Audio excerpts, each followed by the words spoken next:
If you're a big dirt biker and a little older, you remember the Cannondale coming out in 99 or 2000. It was hyped as the bike of the year back in, I think 99, 2 years before it actually got to market. And this was it, made in the USA.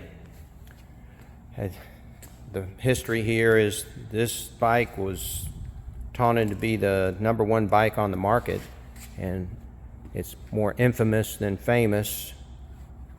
Cannondale put $80 million into this and a four-wheeler. Unfortunately, once the bike had some issues, people shied away from it, even though they worked on it and got some of the bugs worked out. It still just had a reputation as not cranking when it was hot, twin cylinder, being a little bit heavy. But you look, who had a hydraulic clutch back in the day? Electric start, fuel injected, the rear facing cylinders, air filter up front.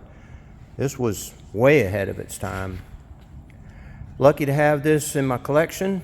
Got a few other Husqvarnas, KTMs, but a friend of mine had this and picked it up from him. Appreciate it, Rick.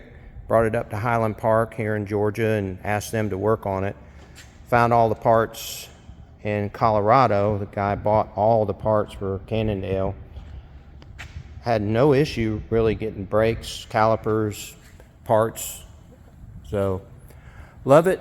Just rode it through the pasture. Little difficult shifting it into neutral when the bike's running, but other than that, it rode great.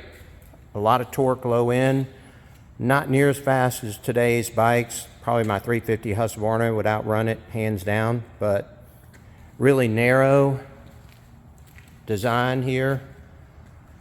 Feels narrow. I don't know what the weight is, but glad to finally get to ride it. Eric, thank you for working on it. Thank you Highland Park and KTM World for fixing it up and getting it road ready. New brakes, so it runs and stops. That's a plus. Anyway, thought people would like to see this piece of history. Adios.